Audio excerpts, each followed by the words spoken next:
Bonjour à toutes et à tous. Nous sommes le 15 mars 2022. Merci d'être fidèles à cette série nouvelle d'émissions que je fais qui s'inscrivent dans le cadre de ce que j'appelle la contre-campagne pour apporter les éléments d'information les plus décisifs sur l'avenir de la France qui sont soigneusement cachés par les autres candidats et par les médias pendant la campagne présidentielle officielle. Alors, aujourd'hui, je voudrais vous parler, c'est la troisième vidéo de ma contre-campagne, je voudrais vous parler d'un sujet très important, mais très occulté, dont on ne parle jamais aux Français, sauf exception. Et l'exception a eu lieu, d'ailleurs, voici quelques jours, vous allez tout de suite comprendre pourquoi. Je vais vous parler de l'élargissement de l'Union européenne, l'élargissement à d'autres pays. Et si vous comprenez pourquoi, c'est parce que, comme vous le savez, il y a quelques jours, le chef d'État ukrainien a demandé l'adhésion dès que possible, ultra rapide, de l'Ukraine à l'Union européenne.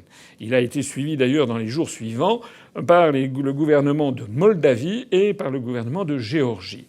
Alors je me suis dit que c'était quand même important de voir avec vous ce dont il s'agit.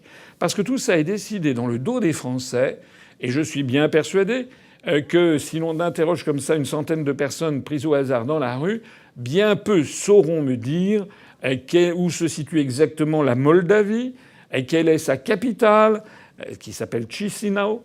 L'Ukraine, maintenant, les gens connaissent mieux parce que, bon, il y a la guerre, mais si on avait posé la question il y a 3 mois, je ne sais pas si beaucoup de Français auraient pu me dire exactement où était l'Ukraine, me citer 2-3 grandes villes d'Ukraine, je n'en suis pas certain, et encore moins qui était le nom de son chef d'État. Quant à la Géorgie, j'en parle même pas. La Géorgie, en fait, c'est un pays qui se trouve à la lisière de l'Europe et de l'Asie. Là, je crois qu'il y a vraiment très peu de personnes en France qui connaissent, sauf évidemment ceux qui, pour des raisons familiales, par exemple, ou professionnelles, ont des liens avec la Géorgie, mais en réalité, très peu de gens connaissent. Alors, faisons le point sur les questions d'élargissement. À l'origine de l'origine, lorsqu'a été lancée la construction européenne, il n'y a pas eu de détermination précise du périmètre.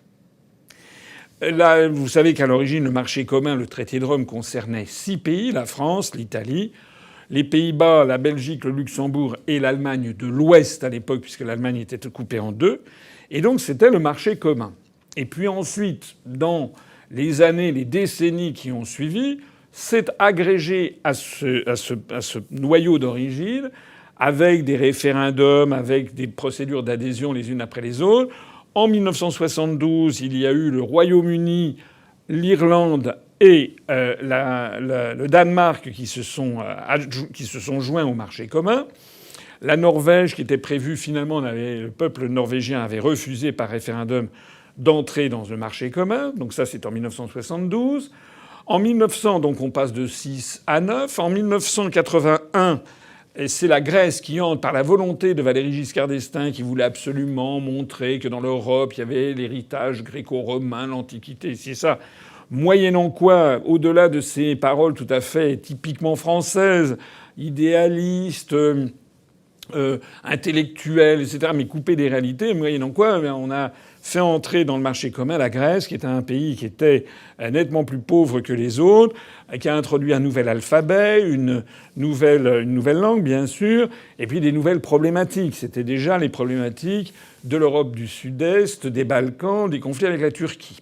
Et puis ensuite, il y a eu d'autres élargissements. En 1986, c'est l'entrée de l'Espagne et du Portugal. C'était après le départ de Franco et après la révolution des Juillet au Portugal. Après le départ de Franco, la mort de Franco en Espagne, donc l'Espagne redevient un pays démocratique, donc entre dans le marché commun. Donc ils entrent le 1er janvier 1986. On passe à 12. Puis en 1995, on a de nouvelles entrées, la Finlande, l'Autriche et la Suède. Donc ça déporte à chaque fois d'ailleurs, la France est de plus en plus petite, de plus en plus diluée dans un ensemble beaucoup plus grand.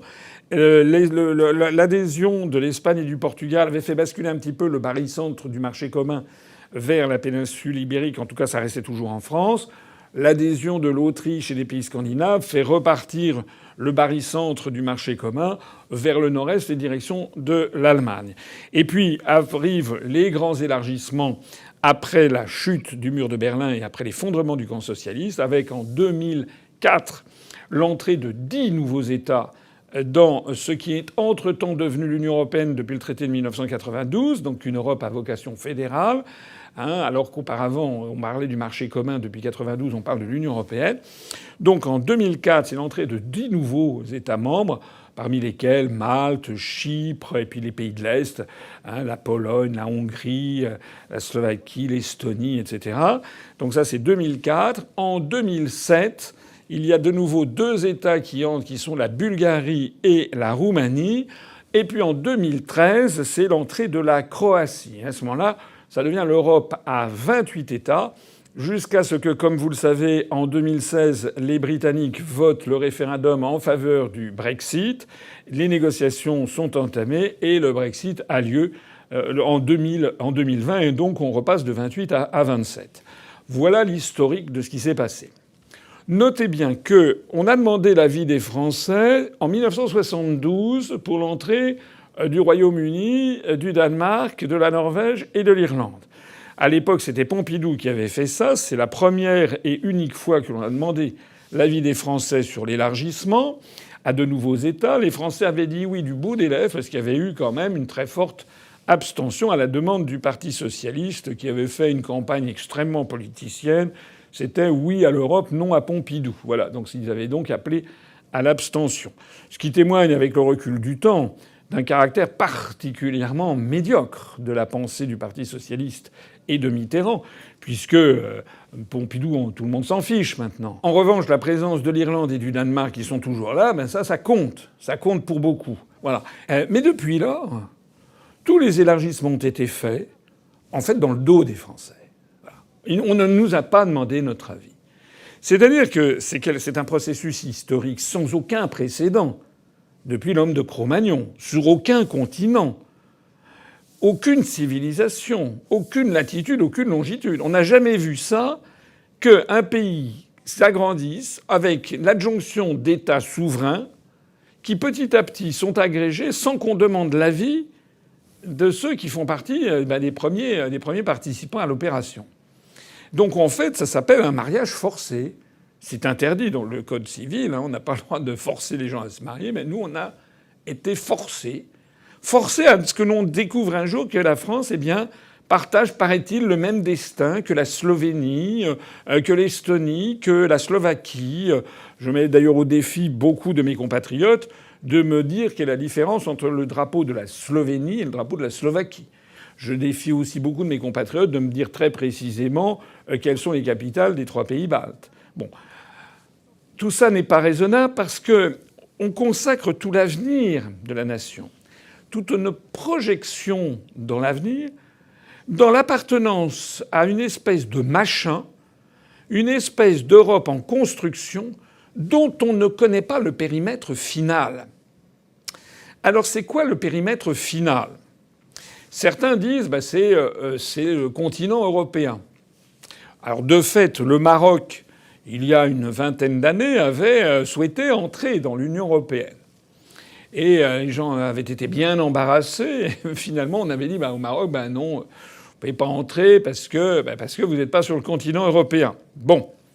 Mais comment se fait-il alors que la Guadeloupe, la Martinique, la Guyane ou l'île de la Réunion, pour ne parler que des territoires d'outre-mer, des départements d'outre-mer français, mais il y a aussi les départements ou les territoires d'outre-mer des Pays-Bas, comme Aruba, Curaçao, près du Venezuela, ou bien certains territoires britanniques, comment se fait-il que ces territoires sont dans l'Union européenne? On les appelle les régions ultra-périphériques, les RUP.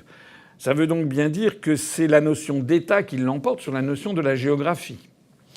Évidemment, la candidature du Maroc a été rejetée parce qu'il y avait derrière des arrière-pensées notamment sur les civilisations, sur l'islam, sur l'immigration, sur ci et sur ça. Très bien. Mais maintenant, le problème se pose vers l'Est. Et la question qui se pose, c'est jusqu'où cet élargissement vers l'Est, sachant que, comme vous le savez, l'Europe présente une particularité géographique, c'est qu'on sait où elle s'arrête, hein, l'océan Atlantique, ça on sait bien, vers l'ouest, vers le nord c'est l'océan Arctique, vers le sud c'est la Méditerranée, mais vers l'est. Alors vers l'est, les géographes ont essayé de trouver au XIXe siècle une espèce de côte mal taillée en disant que c'était les monts Oural qui se trouvent un peu au tiers de l'immense territoire russe en allant vers l'Extrême-Orient. Les monts Oural sont quand même des monts pas très élevés, hein. On dirait un peu, c'est un peu les Vosges en fait, hein. Donc c'est pas vraiment une barrière extrêmement convaincante. Mais ça veut dire quoi? Ça veut dire que est-ce que la Russie est en Europe? A priori oui, la Russie c'est une Russie d'Europe. Est-ce que l'Ukraine, est-ce que la Biélorussie sont en Europe? A priori oui, géographiquement. Est-ce que la Turquie est en Europe? Alors il y a une partie, oui, la partie de la Turquie d'Europe, comme on dit, qui est frontalière de la Grèce et de la Bulgarie, où il y a la ville notamment de Edirne, l'ancienne Andrinople. Mais le gros du territoire turc se trouve en Anatolie, c'est-à-dire sur l'Asie, hein, c'est-à-dire au Moyen-Orient. La question se pose également dans les confins du Caucase. Est-ce que des territoires comme la Géorgie ou bien comme l'Azerbaïdjan ou l'Arménie, est-ce que ces pays sont ou ne sont pas dans l'Europe? A priori, l'Arménie n'est pas dans l'Europe. Pourtant, c'est un pays chrétien, c'est le premier pays chrétien du monde, on peut dire. Mais la Géorgie est à cheval entre l'Asie et l'Europe, hein, puisqu'elle est sur un versant du Caucase, on dit que c'est en Europe, un autre versant, c'est en Asie. Donc il y a une grande incertitude là-dessus. Alors une fois qu'on a dit ça, on n'a pas encore tout dit. On n'a pas encore tout dit puisque ce qui se cache derrière la construction européenne, ça fait 15 ans que je l'explique à mes concitoyens, c'est en fait un processus de constitution par les États-Unis d'Amérique d'un glacis géopolitique, en fait une espèce de colonialisme qui ne dit pas son nom, qui impose aux pays d'Europe, occidentale d'abord, puis Europe centrale et Europe orientale depuis la chute du mur de Berlin et la chute du camp socialiste, les États-Unis étendent leur emprise, une espèce d'emprise sous domination américaine pour servir les intérêts géopolitiques, culturels, civilisationnels, économiques et sociaux des États-Unis d'Amérique. On le voit ô combien sur la crise actuelle avec l'Ukraine, puisque lorsque l'Ukraine demande son adhésion à l'Union européenne, eh bien on voit bien que ce que recherche l'Ukraine, c'est plutôt son adhésion à l'OTAN, au camp américain.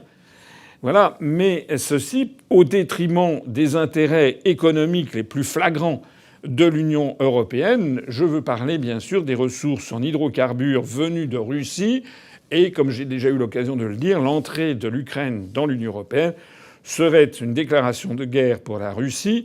Elle ne peut pas le tolérer, mais les Américains poussent derrière. Alors, comme j'aime bien les choses précises, je voudrais vous dire un petit peu la situation où l'on en est aujourd'hui. Vous savez qu'il y a 27 États.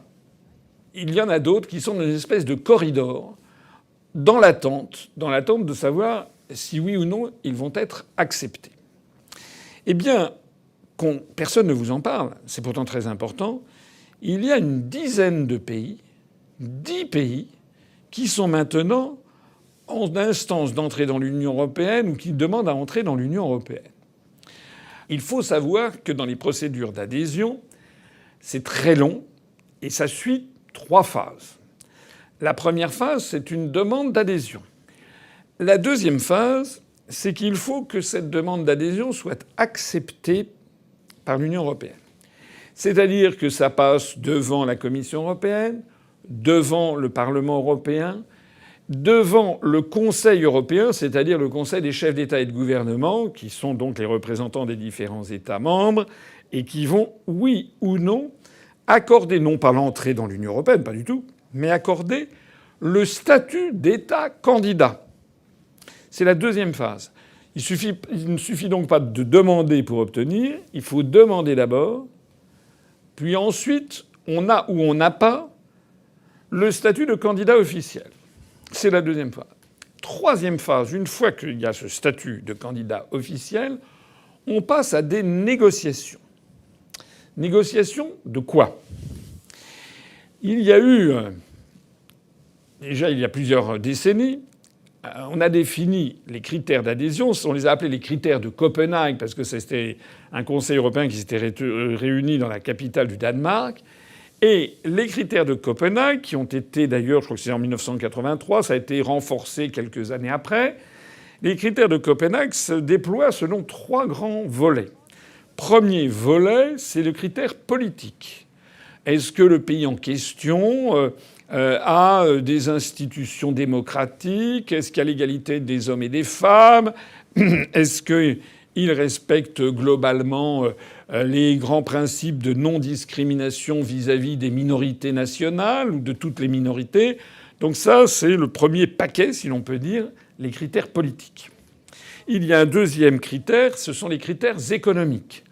Quel est le niveau de vie? Est-ce qu'il y a un salaire minimum? Est-ce qu'il y a des cotisations sociales? Est-ce qu'il y a un système de protection sociale? Est-ce que ce pays a un secteur économique suffisamment solide pour pouvoir encaisser le choc d'une entrée dans un marché commun avec tous les pays membres de l'Union européenne sans voir son économie disparaître? Quelle est sa compétitivité? Est-ce qu'il y a des réformes à faire qui restent à mener, notamment sur des entreprises publiques qui seraient complètement obsolescentes et qui perdraient énormément d'argent, etc. Donc ça, c'est le deuxième paquet. C'est ce qu'on appelle les critères économiques. Et puis enfin, il y a un troisième paquet qui est le paquet de ce que l'on appelle la reprise de l'acquis communautaire.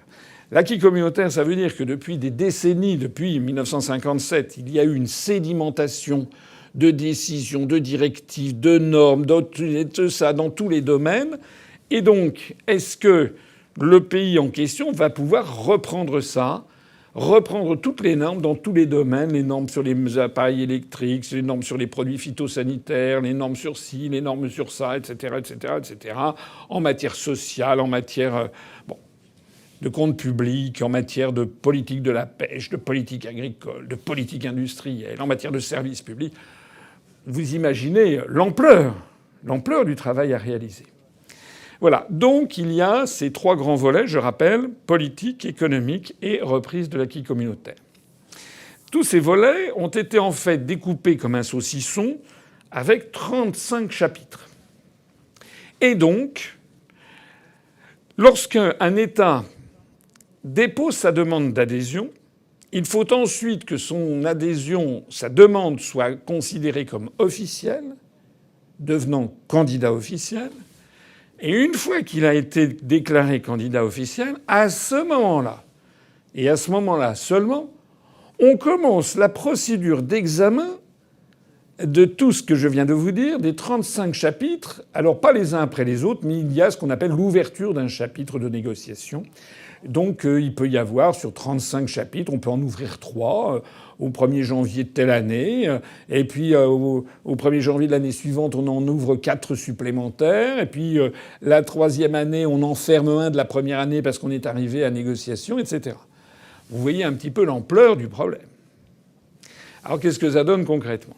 Ce que ça donne concrètement, donc, c'est sur la Turquie. La Turquie est un pays gigantesque, 85 millions d'habitants, à peu près 20% de plus que la France, sur 790 000 km², à peu près 20% de plus que le territoire français. La Turquie a déposé sa demande d'adhésion en 1987 avec le président Turgut Özal. C'était à l'époque le marché commun. Savez-vous que cette demande a posé évidemment des problèmes parce qu'il y avait beaucoup d'États qui étaient réticents, puisque la Turquie est essentiellement musulmane. Et donc certains se sont demandé est-ce que c'était bien raisonnable de faire entrer la Turquie dans le marché commun, puisque la Turquie, par ailleurs, était quand même pas vraiment en Europe. Elle a un petit morceau en Europe géographique, mais le reste est en dehors de l'Europe. Vous savez par exemple que si la Turquie est européenne, alors la France est sud-américaine, puisque la portion de la Guyane française par rapport au territoire national français est supérieure en fait à ce qu'est la portion du territoire turc en Europe à ce qu'il est dans tout le reste de l'Anatolie et de l'Asie. Donc les négociations ont achoppé et en définitive le statut de candidat officiel à l'entrée dans le marché commun a été octroyé par le Conseil européen en 1999. C'est-à-dire qu'il a fallu 12 ans entre la demande d'adhésion et l'octroi du statut de candidat officiel. Octroi qui s'est fait d'ailleurs avec une pression considérable des États-Unis d'Amérique. En France, il y avait le duo Chirac-Jospin. Et donc, comme l'RPR-UDF et le Parti socialiste étaient conjointement au pouvoir, c'était un sujet assez explosif en France. Ben là, ils étaient conjointement au pouvoir. Les Américains qui ont fait pression dessus ont obtenu que la France donne son accord. Pourquoi les Américains ? Je me permets de dire ici à ceux qui n'ont pas suivi toutes mes conférences antérieures, je rappelle que la Turquie, depuis 1955, fait partie de l'OTAN. Elle est donc sous la domination géostratégique américaine. Et donc, elle est là pour regarder le flanc sud-ouest de la Russie. Et le plateau de l'Anatolie permet de surveiller, éventuellement d'intervenir sur ce que l'on appelle la Mésopotamie et Mésopotamos, entre les deux fleuves, donc entre le Tigre et l'Euphrate, c'est-à-dire l'Irak. La Turquie permet de surveiller, d'avoir une espèce de balcon stratégique qui permet de surveiller ce qui se passe en Syrie, ce qui se passe en Israël, en Jordanie, ce qui se passe également dans les pays de la péninsule arabique. Donc la Turquie est un élément très important dans le dispositif américain, fait partie de l'OTAN. Et comme j'ai déjà expliqué maintes fois que l'objectif stratégique des Américains est de faire coïncider le périmètre de l'OTAN et celui de l'Union européenne, les États-Unis poussent à l'entrée de la Turquie dans l'Union européenne. Beaucoup de Français sont contre. Il y avait d'ailleurs des débats assez extraordinaires, très byzantins, dans les années 99. Faut-il que la Turquie entre dans le marché commun ? Alors certains disaient oui, d'autres disaient non. Ça n'avait pas de sens. La seule chose qui avait du sens, c'était de dire c'est pas les Français qui décident, c'est au-dessus, c'est les États-Unis. Mais les pays ont quand même traîné les pattes. Et ils ont traîné la patte pendant encore 6 ans, puisque c'est seulement en 2005 que les négociations pour l'ouverture des chapitres ont commencé. Il a fallu encore 6 ans. 12 ans entre la demande d'adhésion et la reconnaissance du statut officiel de candidat, 6 ans pour entamer les négociations.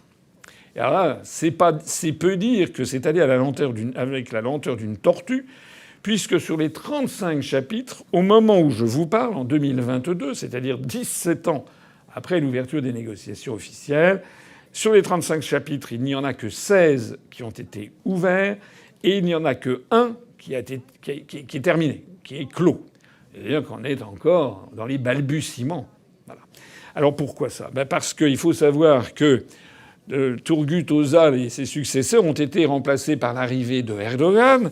Erdogan, qui est une espèce de nouveau sultan, vous le connaissez, c'est quelqu'un qui dirige la Turquie d'une main ferme, c'est le moins que l'on puisse dire, qui a d'autres ambitions pour la Turquie que de devenir un protectorat américain, qui rêve de reconstituer l'Empire ottoman, et Erdogan qui a pris ses distances d'avec les États-Unis d'Amérique, notamment il y a quelques années avec la tentative de coup d'État qui n'est pas très claire d'ailleurs, mais une tentative de coup d'État qui aurait été plus ou moins fomentée avec le soutien des Américains pour renverser Erdogan. C'est à ce moment-là d'ailleurs que Erdogan s'est rapproché de la Russie, alors même que les relations entre la Turquie et auparavant l'Empire ottoman sont traditionnellement très difficiles et conflictuelles avec la Russie et auparavant l'Empire des Tsars.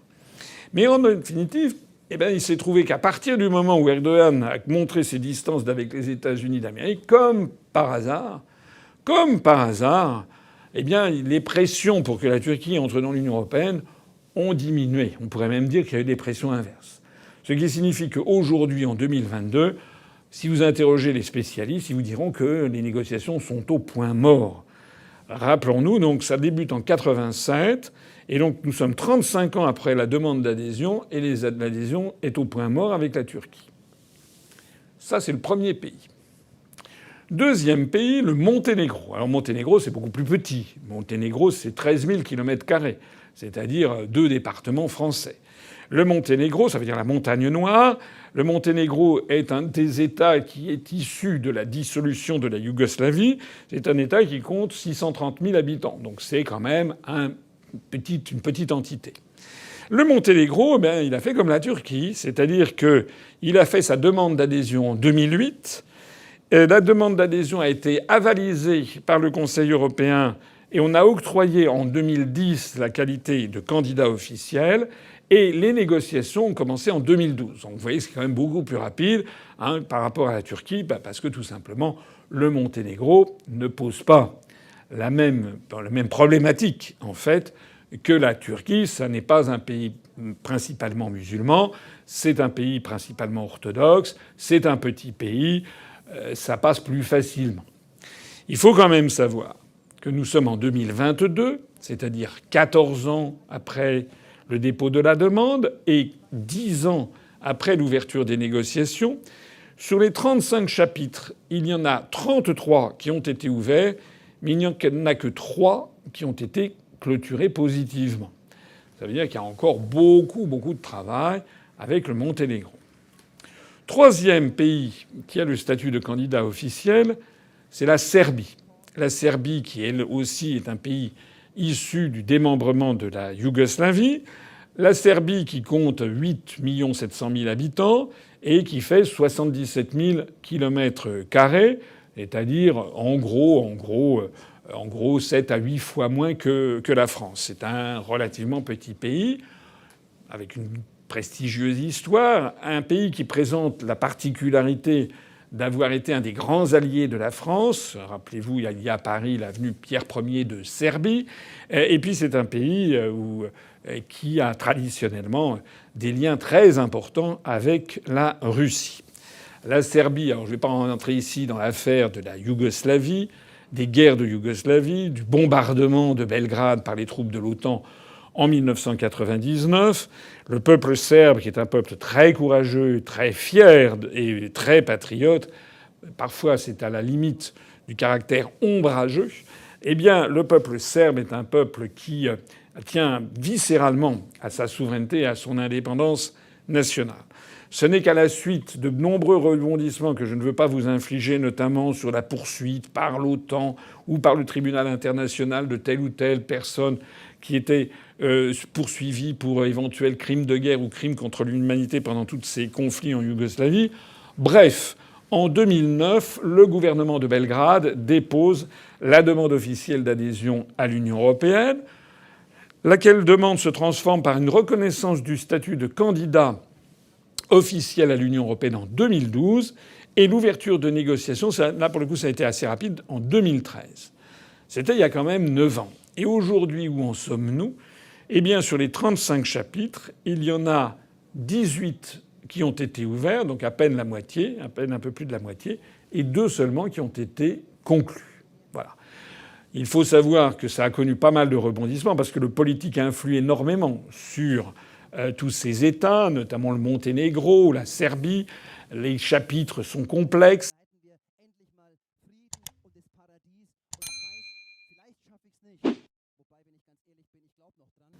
Voilà en tout cas 3 candidats officiels. Puis il y en a d'autres. Les autres, c'est l'Albanie. L'Albanie, c'est un pays qui est tout petit aussi, qui fait 28 800 km², donc qui fait à peu près la taille de 4 départements français, et qui est peuplé de 2 900 000 habitants, et qui a une histoire très particulière. Vous savez qu'il avait un parti communiste qui était très indépendant de Moscou et qui s'était pendant un temps allié à la Chine populaire de Mao. L'Albanie qui a déposé sa candidature en 2009. Pendant plusieurs années, ça a traîné. Ça a traîné notamment parce que la France ne voulait pas de la candidature de l'Albanie. Et puis, parce que l'Albanie, alors, c'est le Monténégro à la puissance 10. L'Albanie, je ne dis pas ça pour être caustique à l'égard des Albanais, mais il est un fait que l'Albanie, le pays des aigles, est connu pour être un pays où il y a des mafias considérables, des mafias très dangereuses, il y a un taux de criminalité élevé. On voit aussi que l'Albanie est le lieu de tous les trafics.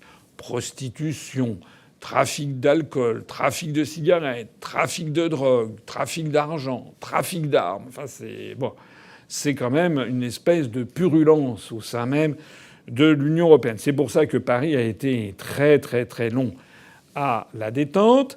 Donc en 2014 seulement lui a été reconnu, 5 ans après la demande d'adhésion, le statut de candidat. Et puis il a fallu attendre 2020 pour que du bout des lèvres, Emmanuel Macron donne son accord pour qu'on commence les négociations. Sous une pression d'enfer des États-Unis d'Amérique. Puisque ce sont les États-Unis d'Amérique qui sont derrière tout ce système et qui veulent qu'il y ait le plus d'États possible qui rentrent. Je rappelle d'ailleurs ce qu'avait dit le président George W. Bush en juin 2001 lorsqu'il s'était rendu dans les pays de l'Est. À l'université de Varsovie, il avait dit « Nous faisons bon accueil à une Europe vraiment unie ». Il avait exigé l'entrée des pays de l'Est d'abord dans l'OTAN, puis dans l'Union européenne. Donc c'est l'Albanie qui nous impose et qui impose à nos partenaires. Et la France, elle est là avec 2-3 partenaires. Elle essaie de résister. Puis finalement, elle cède. Il suffit que le président des États-Unis passe la main dans le dos, fasse une joke, une petite plaisanterie, hein, et puis vous avez le président de Macron tout de suite à 4 pattes en disant bon d'accord pour l'Albanie. Donc les négociations ont été officiellement ouvertes, mais en fait non. En fait, sur les 35 chapitres, il y en a 0 qui ont commencé à être ouverts. Donc c'est une adhésion qui est en cours, mais on ne sait pas où on va. Et bien encore un 5e pays, la Macédoine du Nord. La Macédoine du Nord, alors c'est un pays qui a déposé, vous savez que c'est un démembrement toujours de la Yougoslavie, c'est un pays qui a posé un très gros problème quant à son nom, puisque c'était un pays qui s'appelait la Macédoine à l'intérieur de la Yougoslavie. Mais il se trouve que la Macédoine, c'est une province qui est au nord de la Grèce et qui est un peu à cheval entre, effectivement, l'ex-Yougoslavie et le nord de la Grèce, du côté de Thessalonique. Et le problème est que pour les Grecs, la Macédoine fait partie du patrimoine culturel grec, ce qui est incontestable. Parce que qui dit Macédoine pense notamment, non pas la Macédoine de légumes, mais pense notamment à Philippe de Macédoine, dont on a retrouvé il y a quelques années d'ailleurs le trésor. C'est absolument magnifique. Si vous allez du côté de Thessalonique, je vous invite, enfin c'est pas moi qui paierai, mais je vous suggère d'aller voir le tombeau de Philippe de Macédoine qu'on a découvert sous des tumulus avec des objets en or qui sont absolument admirables. Mais Philippe de Macédoine, comme vous le savez sans doute, est surtout le père d'Alexandre de Macédoine, Alexandre le Grand. Alors Alexandre le Grand, normalement, ça vous dit quelque chose. C'est une espèce de héros presque mythologique. C'est ce héros de l'histoire grecque qui a conquis une partie du monde extraordinaire puisqu'il est allé jusqu'aux confins de l'Indus, le Pakistan d'aujourd'hui, jusqu'aux confins de l'Afghanistan. Il avait étendu un empire assez extraordinaire. Donc, pour les Grecs, même à notre époque, la Macédoine, c'est la Grèce. Alors ça veut dire quoi? Ça veut dire que pendant des années, il y a eu un conflit et la Grèce, membre de l'Union européenne, mettait son veto, vous savez qu'il faut la majorité, mettait son veto au Conseil européen, tant que la Macédoine, qui s'appelait Macédoine issue de la Yougoslavie, ne changerait pas de nom. Dans les enceintes internationales, c'était assez drôle d'ailleurs, à l'ONU, on l'appelait FORIM, ce pays, F-O-R-Y-M, ça voulait dire Former Republic of Yugoslavia, Macedonia, c'était le nom. Voilà. Donc c'était une abréviation, on ne savait pas comment s'appelait ce pays. Bon. Finalement, il y a eu des pressions américaines considérables qui ont joué notamment sur le Premier ministre grec Tsipras, qui a donc été considéré encore une fois pour ses traîtrises vis-à-vis d'une certaine partie du peuple grec. Et donc la solution qui a été trouvée, c'est de l'appeler la Macédoine du Nord, ce qui n'empêche pas que la province où il y a Thessalonique s'appelle la Macédoine en Grèce. À partir du moment où le problème entre la Grèce et la Macédoine du Nord a été réglé, la Grèce a donc levé son veto à l'entrée de ce pays dans l'Union européenne et donc a déposé sa demande en 2004, qui a été accepté très rapidement en 2005. Le statut de candidat officiel a été octroyé à ce pays de 2 100 000 habitants et de 25 700 km², donc un peu plus petit que l'Albanie. Mais enfin, ça fait toujours un peu l'équivalent de 3 à 4 départements français. Où en est-on ? Eh bien, c'est comme pour l'Albanie. A priori, on vient de donner l'accord pour que commencent les négociations, mais de fait, on évoque la Covid-19, on évoque des tas de trucs, mais de fait, il n'y a rien qui a commencé. Donc, sur les 35 chapitres, il y en a 0 qui a été ouvert. Voilà. Alors, vous voyez un petit peu le problème. Si vous vous rappelez ce que j'ai dit depuis le début, il y a 3 États qui ont le statut de candidat officiel et dont les négociations ont commencé. C'est la Turquie, mais les négociations sont au point mort. C'est le Monténégro, mais les négociations avancent lentement. Et c'est la Serbie, mais les négociations avancent lentement. Et d'ailleurs, elles sont peut-être au point mort, puisqu'on a vu ces derniers jours qu'une très grande partie du peuple serbe s'est rangée derrière Poutine contre l'Ukraine dans le conflit qui ensanglante en ce moment l'Est européen. Et pourquoi cela ? Parce que les Serbes n'ont pas oublié ce qui s'est passé en 1999 lorsque l'OTAN a bombardé des quantités de cibles y compris des cibles civiles et notamment sur Belgrade. Donc les Serbes sont extrêmement opposés à l'OTAN, ont une grande réticence vis-à-vis de l'OTAN et de l'Union européenne. Et donc il y a une disjonction entre les dirigeants serbes qui veulent entrer dans l'Union européenne et puis le peuple serbe qui est majoritairement hostile. C'est exactement comme en France, où le dirigeant ne représente pas l'esprit de la population.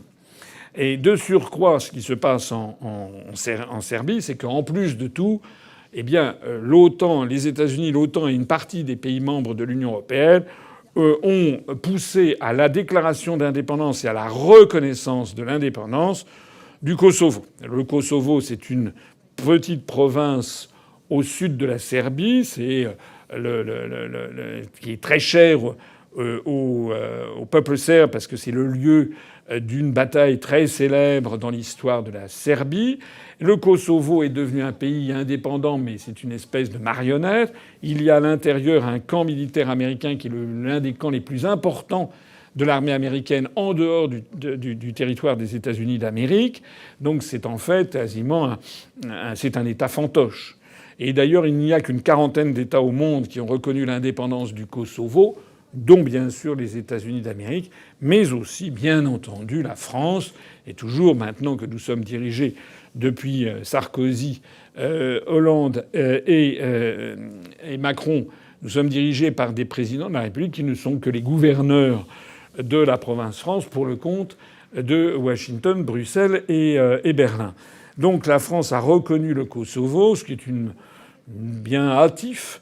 De la même façon que Macron s'était précipité pour reconnaître Guaido comme nouveau président de la République au Venezuela, alors que toute cette histoire est tombée en eau de boudin, et maintenant que nous avons bonne mine, nous faisons partie des pays qui ont reconnu l'indépendance du Kosovo.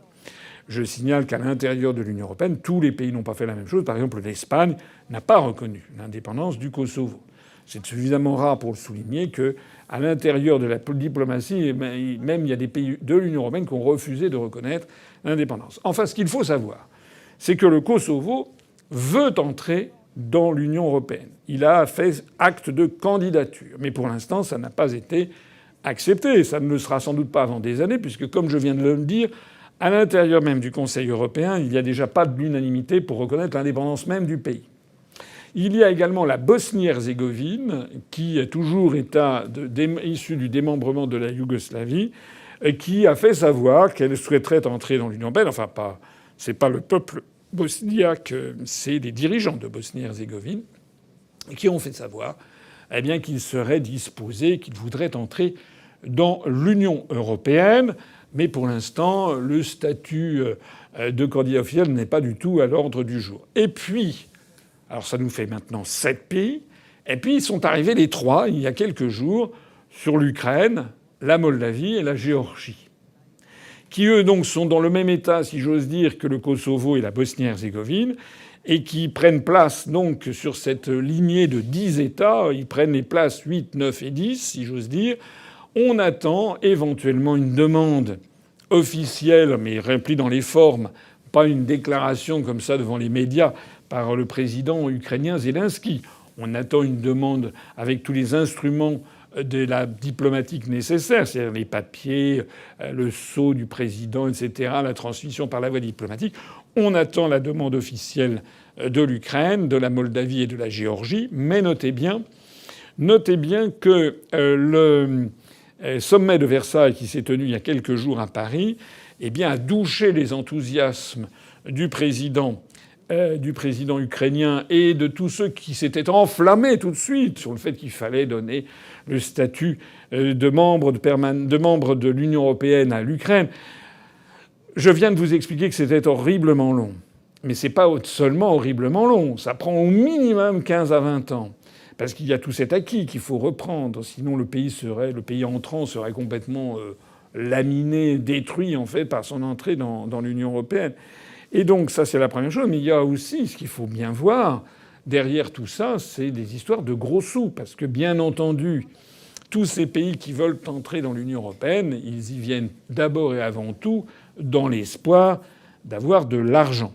Ça fait penser à cette blague qu'avait faite dans les années 60 la cantatrice d'opéra Maria Callas, qui, vous savez, était d'origine grecque, était une très belle femme, qui avait une voix tout à fait extraordinaire, et elle est restée célèbre dans certaines interprétations d'opéra, notamment des opéras italiens comme Tosca, par exemple, où elle a laissé une empreinte éternelle chez les amateurs d'opéra. Eh bien, dans les années 60, cette jeune femme, on avait appris brutalement qu'elle allait se marier avec Aristote Onassis. Aristote Onassis était un Grec, comme elle, sauf qu'il devait avoir une quarantaine d'années de plus, et il était vraiment, c'était un armateur. Il était un multimilliardaire, c'est un des hommes les plus riches du monde à l'époque. Mais bon, ça n'était pas un Apollon. Et alors la presse s'était précipitée quand ils avaient appris cette affaire, et ils avaient demandé à Maria Callas, mais pourquoi vous allez vous marier avec Aristote Onassis, sous-entendu avec ce vieux barbon, pourquoi allez-vous vous marier? Elle avait répondu d'une façon tout à fait impériale et drôlatique. Elle avait répondu qu'elle allait se marier avec lui parce qu'il est beau comme Crésus. Voilà. Il est beau comme Crésus, vous comprenez la plaisanterie, je suppose. Crésus, dans l'Antiquité grecque, était un roi qui était censé être extraordinairement riche. Et donc dire qu'il était beau comme Crésus, c'était une plaisanterie. En fait, c'était un mariage d'argent. Voilà. Alors pourquoi je vous raconte cette petite anecdote ? Tout simplement parce que tous ces pays qui se précipitent à l'entrée devant l'Union européenne, ils y vont pour de l'argent. C'est aussi simple que ça. C'est pas pour les démocraties, c'est pas pour les grands idéaux de Jean Monnet et de Robert Schuman. Non, c'est pour de l'argent, c'est pour les fonds européens.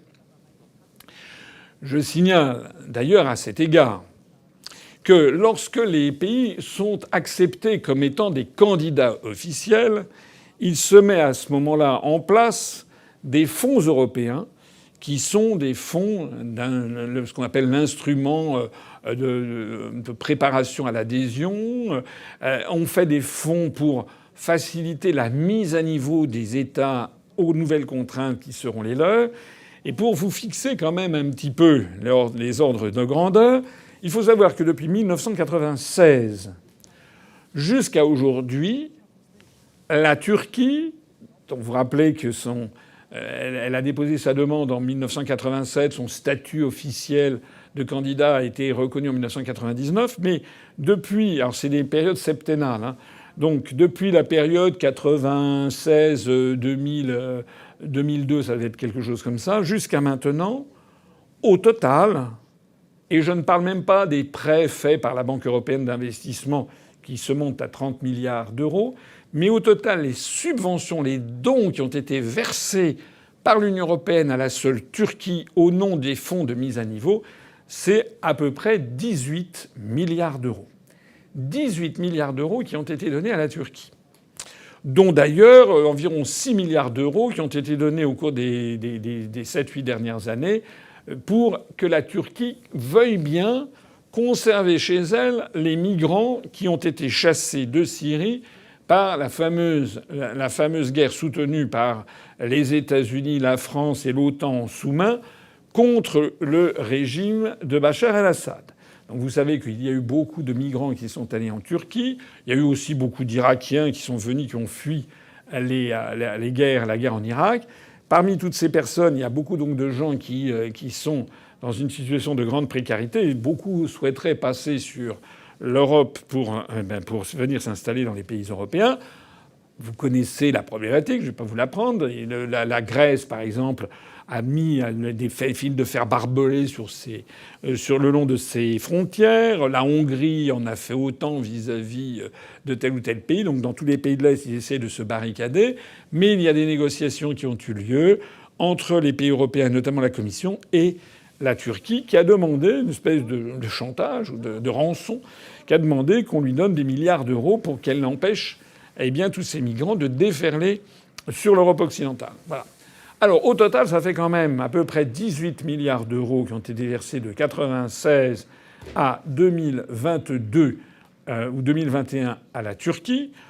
Si on considère que la France paye à peu près 15 à 20% du budget, eh bien ça nous fait quelque chose comme à peu près 3 milliards d'euros que les Français ont versé à la Turquie au cours donc du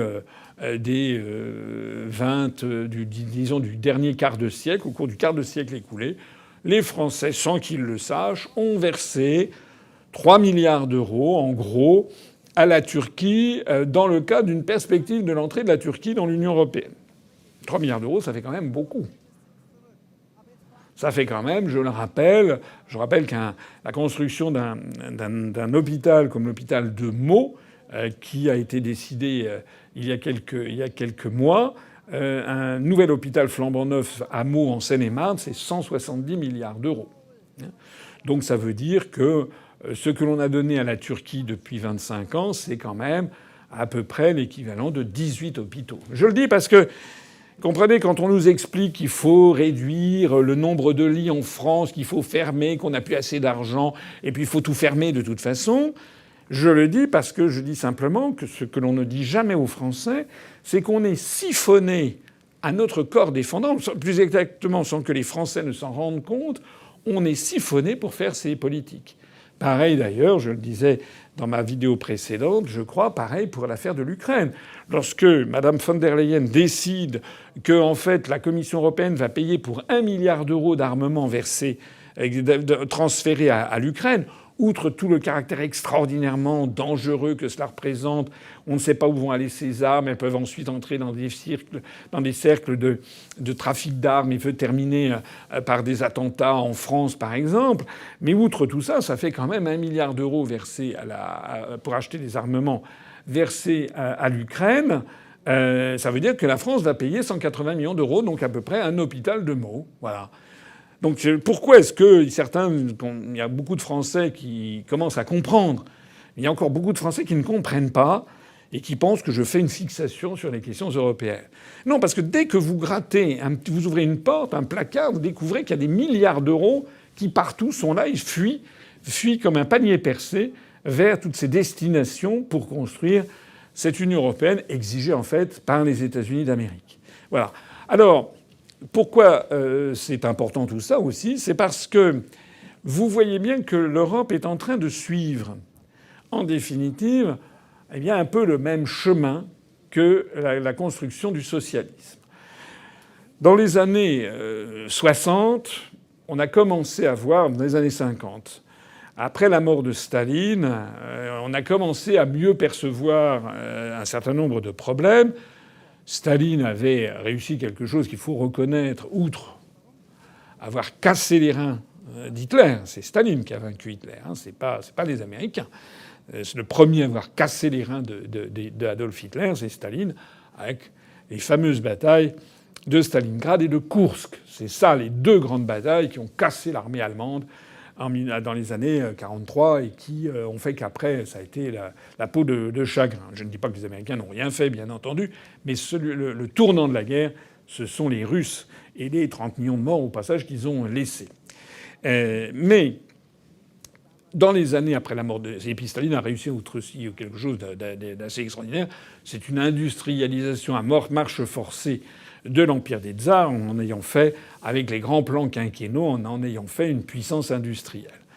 Bon, ça, ce sont les points positifs de Staline. Je ne parle pas des points négatifs qui sont évidemment innombrables, comme vous le savez, à commencer par l'établissement d'une dictature totalitaire féroce, à continuer par le goulag, à continuer par des quantités d'opposants politiques réprimés, morts, etc. Enfin, je ne reviens pas là-dessus. Mais il faut savoir qu'à partir des années 60, l'arrivée de Khrouchtchev, les langues se délient un peu, on respire quand même mieux.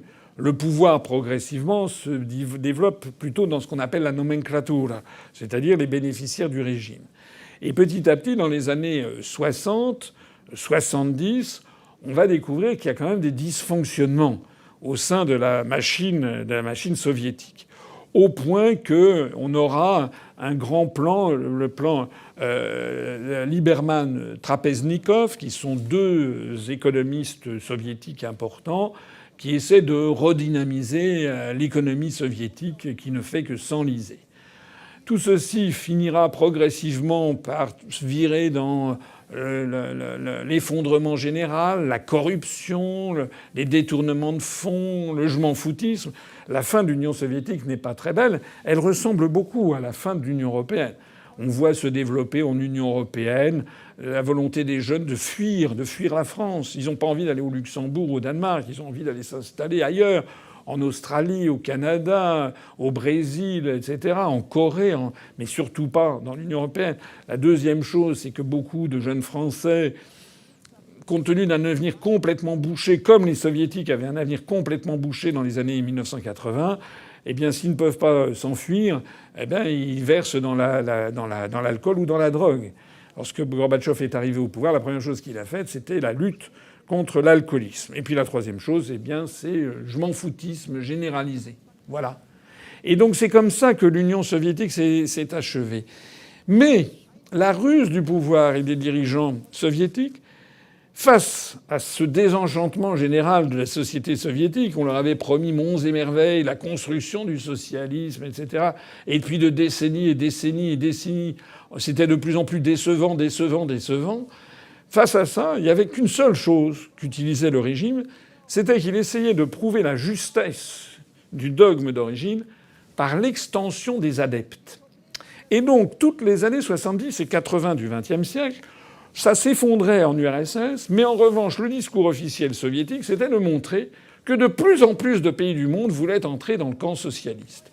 En 1974-75, ça avait été des années fastes, puisque la fin de la colonisation du Portugal en Afrique avait mené le Mozambique, l'Angola, à se rapprocher du camp socialiste. Il y avait eu également, fugitivement, il y avait eu l'Éthiopie puis la Somalie, qui étaient deux frères ennemis, qui avaient basculé l'une puis l'autre dans le camp socialiste. Et puis vous aviez eu évidemment l'effondrement des régimes au Sud-Vietnam, au Cambodge, au Laos. Donc toute l'ancienne Indochine française avait basculé dans le camp socialiste.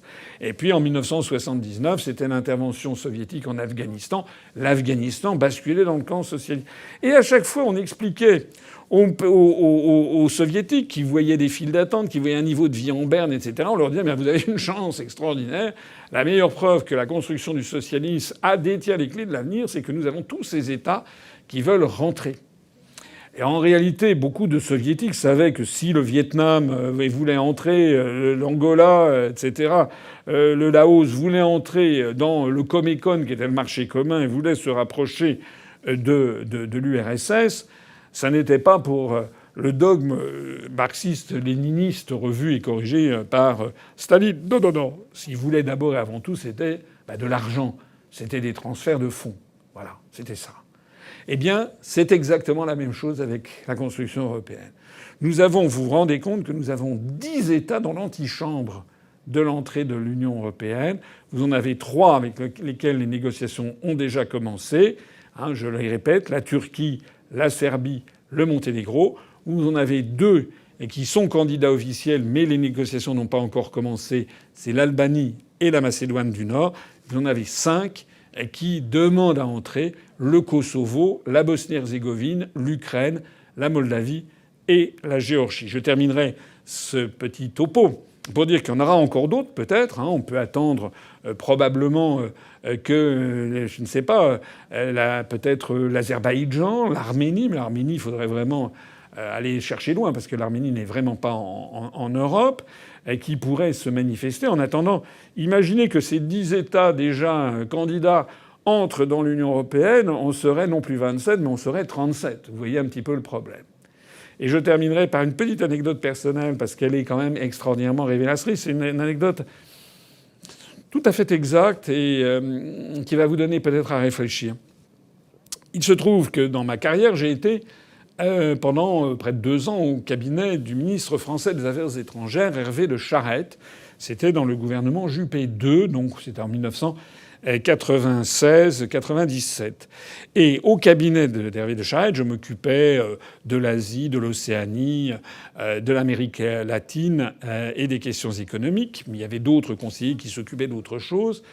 Et il y avait une conseillère qui s'occupait des relations avec l'OTAN. Et cette conseillère était une femme tout à fait séduisante, très intelligente, très brillante, et qui était une énarque qui était sortie au Quai d'Orsay. Et cette femme, en fait, était française. Elle avait passé le concours de l'ENA, elle parlait français comme vous et moi, donc.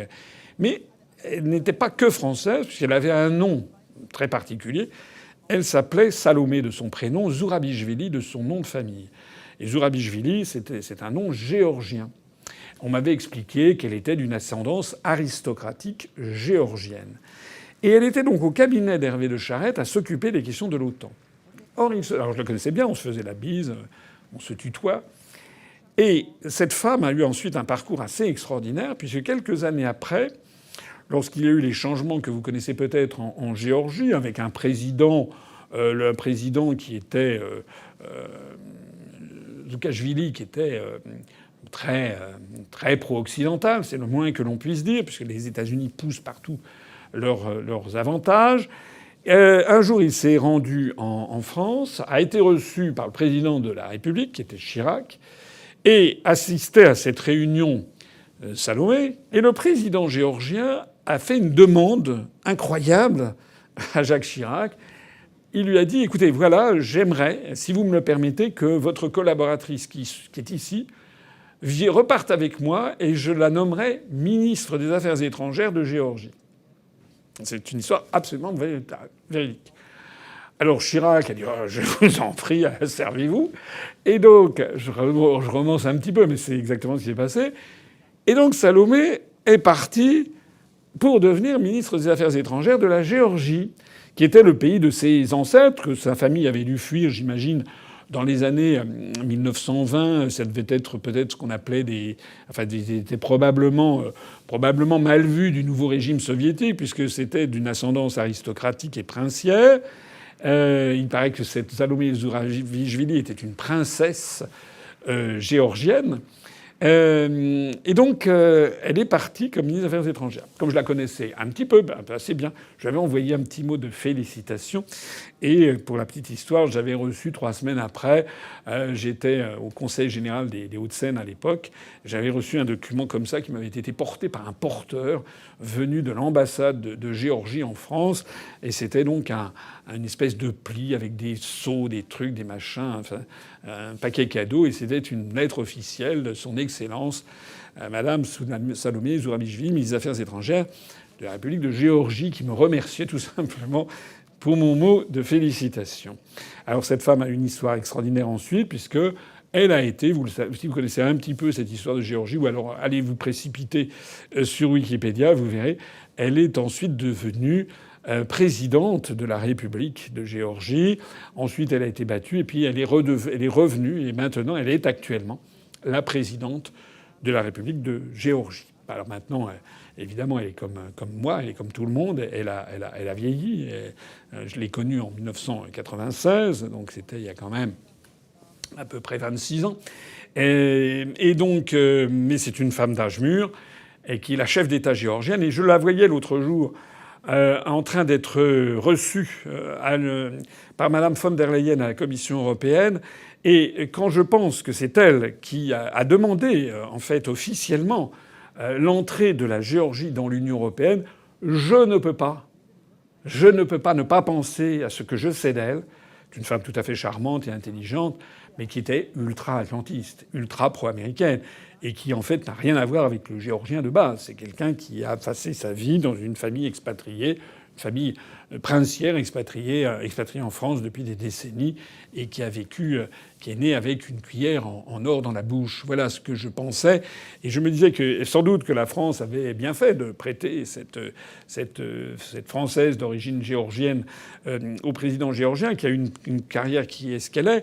C'est sans doute excellent pour l'influence de la France, mais ça montre quand même bien, sur cet exemple humain très précis, à quel point les États-Unis, l'OTAN et les pays occidentaux agissent un petit peu de façon à tous les niveaux. C'est comme tous les dirigeants qui font partie de la French American Foundation, etc. Eh bien, il y a ce réseau d'influence que ne voient pas les gens, mais qui pèse pour beaucoup dans les relations internationales. Voilà ce que je voulais vous dire. Je termine ici en vous disant que ça n'est pas normal. Ça n'est pas normal que ces sujets fondamentaux qui pourraient nous coûter des centaines de millions et même des milliards d'euros à terme, qui pourraient nous mettre en concurrence avec des pays dont le SMIC ou dont le niveau de vie est un dixième ou un vingtième de celui du peuple français, il n'est pas normal que ces pays puissent déposer une demande d'adhésion à l'Union européenne et que ce soit des gens non élus qui la leur accordent, qui négocient avec eux et qui disent « Allez, c'est bon, vous allez pouvoir adhérer ». Ça n'est pas normal. Je me rappelle que Jacques Chirac avait décidé qu'après l'adhésion de la Bulgarie et de la Roumanie, il fallait maintenant poser un principe, ça serait que tous les candidats à entrer dans l'Union européenne, il faudrait demander au peuple français ce qu'il en penserait par référendum. Eh bien, cette contrainte a été en fait chassée. C'était une contrainte qui n'était pas écrite, c'était une espèce d'engagement du président de la République. Eh bien, Sarkozy a dit que ça ne serait pas le cas. Voilà. C'est-à-dire que nous sommes dans une situation délirante, qui n'existe nulle part ailleurs au monde, où on nous met progressivement des nouveaux États qui viennent en fait, baisser le niveau de vie général, pomper les subventions, pomper nos emplois. Pourquoi ? Pour satisfaire les intérêts géostratégiques des États-Unis, qui ont toujours pour objectif d'entourer, d'encercler, de repousser au plus profond de l'hinterland eurasiatique la Russie. C'est un combat qui est celui des États-Unis, ça n'est pas le nôtre. J'espère que vous aurez pris intérêt avec cette vidéo. Vive la République et vive la France.